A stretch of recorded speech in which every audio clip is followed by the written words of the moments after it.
नसेल तर अश्वाची मुक्तता आता तर होणारच नाही. अश्वाची मुक्तता सहजासहजी होणार नाही याची पूर्ण कल्पना धनुर्धर पार्थाला आहे. आणि सहजासहजी ज्यानं अश्व बंदिवान केलाय त्याला अश्वाची मुक्तता करावी अशी आमची इच्छा सुद्धा नाही. इच्छा नाही? मुळीच अश्व मुक्त व्हावा ही तुमची इच्छा नाही? मी काय बोलतोय तुमच्या लक्षात येत नाही? मला पूर्णपणे लक्षात येते. मी काय बोललो? अश्वाची मुक्तता तुम्ही सहजासहजी करावी अशी माझी इच्छा सुद्धा नाही. कारण आहे अहो त्या विश्वाच्या घरी रणभूमीवर दोन युद्ध उभे असल्याच्या नंतर एकाला जय आणि दुसऱ्याला पराजय आणि त्याच्यातला तिसरा निर्णय म्हणजे वीरगती हे तीनच निर्णय युद्धभूमीवर झाला. गोष्ट म्हणजे नक्कीच. मग आम्हाला दोघांच्या युद्धात आम्हाला जय याला जर पराजय प्राप्त झाला असेल तर नेमकं चुकलं ते का? तुम्ही तुमच्या पराक्रमाने माझ्या सौभाग्य देवतेला हतबल केलात. हा ज्या माझ्या सौभाग्य देवतेने अश्वबंधन करून स्वतःचे पराक्रम गाजवून या धबधबत्या रणकुंडात पुढे ठोकली ना त्यांच्या रथाचं सारथ्य कर्म ही त्यांची कार्य मदत मंजिरी करते. आतापर्यंत सारथ्य कर्म करणे हे माझं कर्तव्य होतं. तर हे कर्तव्य करत असताना आतापर्यंत जे रणसंग्राम झाले ते किती वेळ तरी उभं राहून मी तर पाहिले माझ्या डोळ्यानं. तेव्हा आता प्रश्न माझ्या सौभाग्याच्या जीवाचा आहे. तिथं माझ्या सौभाग्याचा जीव धोक्यात आहे. तिथं हा सारथी माझ्या नवऱ्याच्या रक्षणासाठी बांगड्यांचं वजन पेलणारे मनगट हाती शस्त्र घेऊन उभं राहील. केवळ सौभाग्याच्या संरक्षणासाठी हाती शस्त्र घेऊन तू या रणांगणात सज्ज झालीस. प्रश्न म्हणून नव्हे पण एक शंका म्हणून तुला विचारतोय. कुठल्या गोष्टीची? या रणभूमीवर सारथ्याचं नेमकं कर्तव्य का? सारथ्यानं सारथ्य कर्म करावं हे सारथ्याचं कर्तव्य. मग आपण नेमक्या रणभूमीवर सारथ्य कर्म सोडून योद्ध्यावरून का उभे राहिले? मला आता वाटतं मी म्हटलेलं आता तुमच्या लक्षात आलं नाही. काय लक्षात? मी मगाच म्हणाले हा. मी माझं कर्तव्य पूर्ण करतच होते. पण जिथं माझा नवरा हतबल झाला तिथं त्या वीराची वीरांगना म्हणून मी युद्धात हस्तक्षेप स्वमतानं घेते. मग मी ते करू नये का? माझ्या सौभाग्याचं मी रक्षण करू नये का? म्हणजे माझा नवरा डोळ्यात येतो तर हतबल होतोय तो मी इकडे येतो ते पाहावं का? एक गोष्ट लक्षात ठेवा. काय मी निर्णय काय सांगितला हा कदाचित तुमच्या लक्षात आला नाही किंवा तुम्हाला मान्य नाही. निर्णय? कारण करा थांबा. या विश्वाच्या घरी युद्ध म्हटल्याच्या नंतर जय पराजय आणि वीरगती या तीन अवस्था विश्वात शिल्लक राहतात. नक्कीच. गोष्ट मान्य आहे का? मग दोन युद्धात युद्ध सुरू असताना एकाला जय आणि दुसऱ्याला जर पराजय प्राप्त झाला असेल तर तो तुम्हाला अमान्य का आहे? मला ते अमान्य नाही. मग? पण माझ्या नवऱ्यानं अश्वबंधन तुमचं केलंय ना. आतापर्यंत प्राण पणाला लावून माझ्या नवऱ्यानं अश्वाची मुक्तता केली नाही. पण आता माझा नवरा हतबल झाला म्हणून मी अश्वाची मुक्तता सहजासहजी करू? मी जेव्हा म्हटलं तुम्ही सहजासहजी मुक्तता करूच नका. मग याच्यासाठीच मी रणभूमीवर उभी आहे. आता मी तुम्हाला म्हणतोय जर एखाद्या रथाचा सारथी रणभूमीवर नेमका कोणत्या अधिकाराने हातात शस्त्र घेऊन उभा राहतो त्या कामाला मी एक वीरांगना आहे. युद्धभूमीवर आतापर्यंत वीरांगना म्हणून सांगू नका. युद्धाचे नियम मला सांगा. हो, युद्धाचे नियम मला शिकवू नका. सारथ्यानं जर युद्धभूमीवर रणसंग्राम करू नये याच्यापूर्वी 18 दिवसीय महाभारती युद्धात तुमचा सारथी प्रभुदेव गोपालकृष्ण हा सारथी असून सुद्धा शस्त्र हातात घेऊन रणांगणात उभा राहिला नाही. माझा देवाला राहिला की नाही? राहिला की नाही ते सांगा आधी. पटवून देऊ की नको? राहिला की नाही ते आधी सांगा. मी पटवून तुम्ही काय म्हणालात? सारथ्याला शस्त्र धरण्याचा अधिकार नाही. मग 18 दिवसीय महाभारती युद्धात तिथं तुमचं सारथ्य कर्म करणारे प्रभू गोपालकृष्ण हाती शस्त्र घेऊन रणांगणावर उभे राहू शकतात. तुमचे नियम तुम्हीच नियम आता आम्हाला शिकवताय. मी तुम्हाला काय विचारलं हा प्रश्न अजूनही तुमच्या लक्षात येत नाही. तुम्ही कोणत्या अधिकाराने तो उभ्या राहिला? तुम्ही नियम का मोडला? तुम्ही नियम कसा मोडला हे विचारलं नाही. मी काय म्हणाले? मग मी माझा अधिकार काय यापेक्षा तुमचं असं मत आहे की सारथ्याचा अधिकार नाही रणभूमीवर उभे राहण्याचा. मी असं म्हटलं नाही. तुम्ही नेमका मग हा मुद्दा तुम्ही काय उपस्थित केला?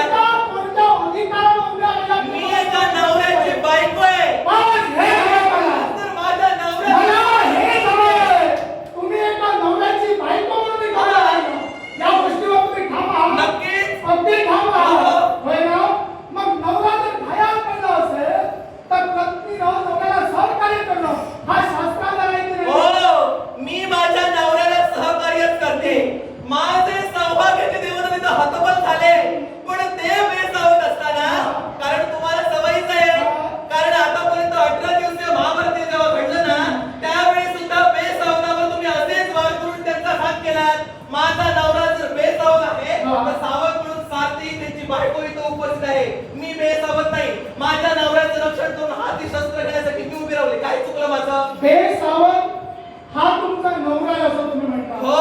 हा जर बेसावध असता आणि बेसावधावर जर मला वाद करायचा असता तर तुम्हाला रथावरून खाली उतरू सुद्धा मी दिलं नसतं. माझा नवरा आता या क्षणी हतबल झालाय. त्यांना मूर्छा आली आहे. हा. त्यांचं मनस्वास्थ्य शारीरिक स्वास्थ्य बिघडलंय. त्यांना सहाय्य करण्यासाठी मी रणभूमीवर हा. उभं आहे. आता तुमचं काय म्हणणं आहे पुढे? माझं म्हणणं काहीच नाहीये.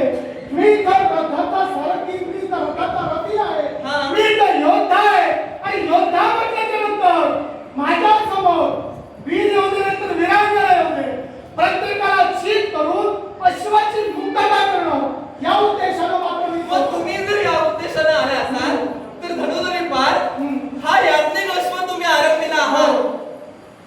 मगापासून हा याज्ञिक अश्व का आरंभीला गेला हे मला कळलं. हा. पण आता मी तुम्हाला विचारते हा. हा अश्वमेध यज्ञ करण्याची आवश्यकता तुम्हाला का म्हणून भासली? याला कारण आहे. 18 दिवसीय महाभारत युद्ध घडलं. कौरव आणि पांडव दोघांचा वाद. पण या दोघांच्या वादात कौरव पक्षाकडून अनेक राज्य होती, त्याप्रमाणे पांडव पक्षाकडून सुद्धा अनेक राज्य होती. काही राज्य ही स्थिर राहिली, ना कौरवांच्या बाजूनं ना पांडवांच्या बाजूनं. आणि अशात कौरव आणि पांडव दोघांचाही 18 दिवसीय संग्राम घडला गेला. नक्कीच. या 18 दिवसीय रणसंग्रामात आप्तसत्य मारले गेले. आप्तसत्य मारले गेल्याच्या नंतर त्या पापाच्या पापच झालं आम्ही पांडवांनी करावं. आणि हे पांडवांनी कोणत्या तऱ्हेने करावं असेल तर अश्वमेध यज्ञ. दुसरा हेतू अश्वमेध यज्ञ म्हटल्याच्या नंतर अश्व हा पृथ्वी दिग्विजयासाठी सोडला जातो. पृथ्वी दिग्विजय याचा अर्थ काय तर अश्व हस्तिनापुरातून बाहेर पडल्याच्या नंतर तो ज्या राज्यात जाईल त्या राज्यातील राजकर्त्यानं स्वतःचे पराक्रम सिद्ध करण्यासाठी हे तर त्या अश्वाला बंदिवान करावं. न पेक्षा कर्मार घडणारी सहित पांडवांच्या धर्मकार्यात पांडवांना सहकार्य करावं. अर्थात तुमच्या राज्यात अश्वाला तुम्ही तो अश्व बंदिवान केला, मग त्या अश्वाची मुक्तता करणं आम्हा पांडवांना क्रमप्राप्त नव्हे तर कर्मप्राप्त आहे. आणि त्या उद्देशानं तुमच्या राज्यापर्यंत आम्ही आलेलो. अश्वमेध करण्यामागचे दोन उद्देश. पहिला उद्देश समस्त पृथ्वी एका छत्राखाली घेऊन येणं आणि दुसरा उद्देश म्हणजे पापशालन, गोत्र हत्येचं पापशालन व्हावं. याच्यासाठी या दोन कारणासाठी हा अश्वमेध सांगितलं. 18 दिवसीय महाभारत युद्धात तुम्ही अधर्म केला घडला असेल म्हणजे तुम्ही अधर्मी आहात. कारण आहे युद्धभूमीवर धर्म अधर्म कधी पाहिला जात नाही. हा. दुसरी गोष्ट युद्धभूमीवर जर धर्म अधर्म पाहिलं जात नाही तर तुमच्या मताने तुम्ही केलेला अधर्म असं ठरवून वापस चालण्यासाठी अश्वमेध यज्ञ तुम्ही करताय. युद्धभूमीवर धर्म अधर्म पाहिला जात नाही तर त्या गोष्टीचा विचार करून आता अश्वमेध यज्ञ का करायचा? पापशालन गोत्र हत्या. हा. गोत्र हत्या करून घडली. मी धर्माधर्म पाहिला जाते असं कारण आहे. पांडव हे धर्माच्याच बाजूने लढत होते, पण पांडव ज्यावेळी धर्माच्या बाजूने लढत होते त्यावेळी पांडवांना चीत करण्यासाठी वेळोवेळी क्षणोक्षणी कौरव सेनेकडून अधर्म घडला गेला आणि त्या अधर्माला अधर्मानंच प्रत्युत्तर आम्ही पांडवांनी दिलेलं होतं. मग तुम्ही हा पृथ्वी दिग्विजय करण्यासाठी अधर्माचं रूपांतर धर्मात करण्यासाठी पापशालन करण्यासाठी अश्वमेध तुम्ही आरंभला. आता मला सांगा हे जर तुमचं धर्मकार्य आहे असं जर तुम्ही म्हणतात तर या धर्मकार्याची सुरुवात तुम्ही अधर्मानंच कशी काय केली? आपलं बोलणं तुम्ही स्पष्ट करू शकता. मला सांगा या अश्वमेध यज्ञासाठी जो शामकर्ण वारू तुम्ही आणला जो सोडिला तो तुमच्या मालकीचा आहे? आमच्या मालकीचा नाही. चोरून आणला का तुम्ही? मेळ्या बनवणारा मायावी विद्येचा उपयोग करून राजे यवनाश्व यांचा अश्व शाळेचा अश्व आहे. तो अश्व ज्यावेळी सरोवराच्या ठिकाणी पाणी पिण्यासाठी गेला त्यावेळी मायावी विद्येचा उपयोग करून त्यानं तो अश्व उचलून घेऊन आला. तो अश्व आणल्याच्या नंतर युद्ध झालं आणि त्या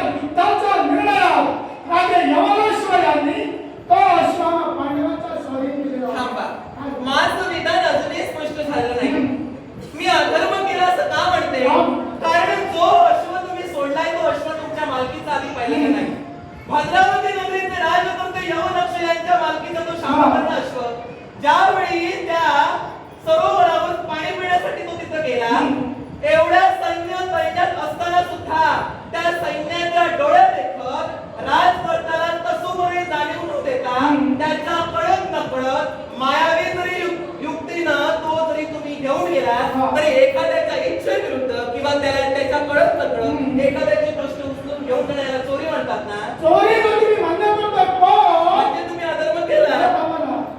चोरी आम्ही मान्य केली पण ठीक आहे. हा. पण त्यानंतर जे युद्ध झालं त्या युद्धाच्या नंतर राजे यमराज यांनी आमच्याकडे तो अश्व सुपूर्द केला. मग हे धर्मकार्य किंवा धर्माचं कार्य हो? राजे यवनाक्षानं अश्व तुम्हाला सुपूर्द केला हा पुढचा विषय राहिला. हा. पण सुरुवात तुम्ही अधर्मानच केलात ना.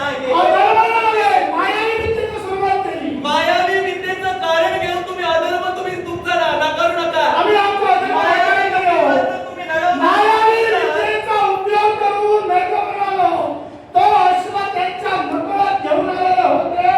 पण याची कल्पना लागल्यानंतर युद्ध झालं आणि युद्धानंतर तो अश्व मानसन्मानानं धर्म कार्यासाठी पांडवांना देण्यात आला. यवनाक्षांना जर सहजासहजी या तुमच्या धर्मकार्यासाठी अश्व द्यायचं असतात तर त्यांनी तुमच्या बरोबर युद्ध आधी केलंच नसतं. जिथं तुम्ही अधर्माची गाज धरला आता या मायावी युक्तीचं कारण घेऊन तुमचा अधर्म तुम्ही नाकारता. बरं ठीक आहे.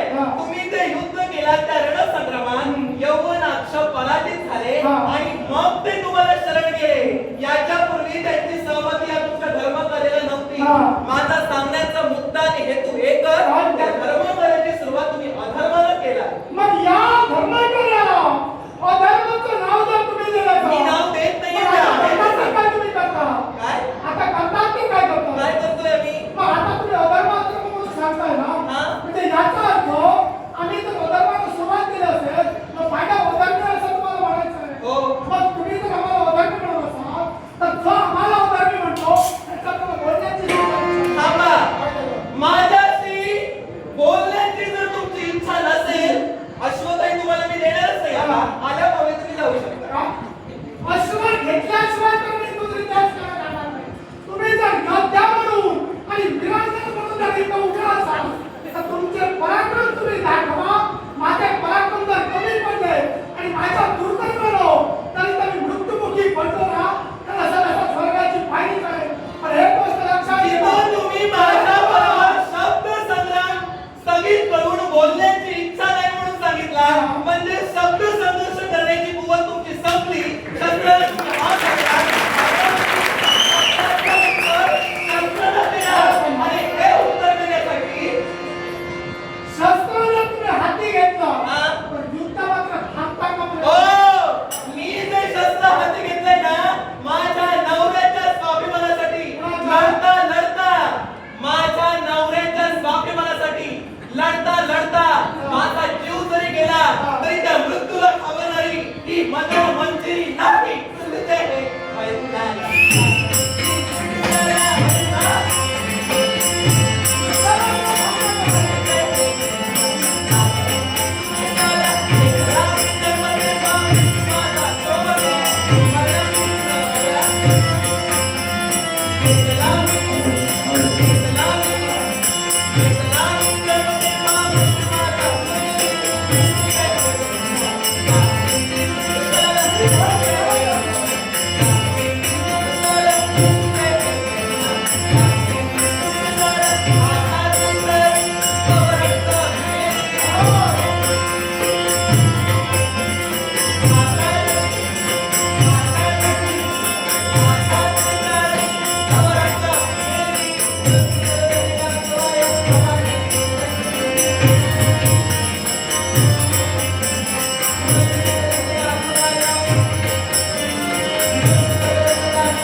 जवळ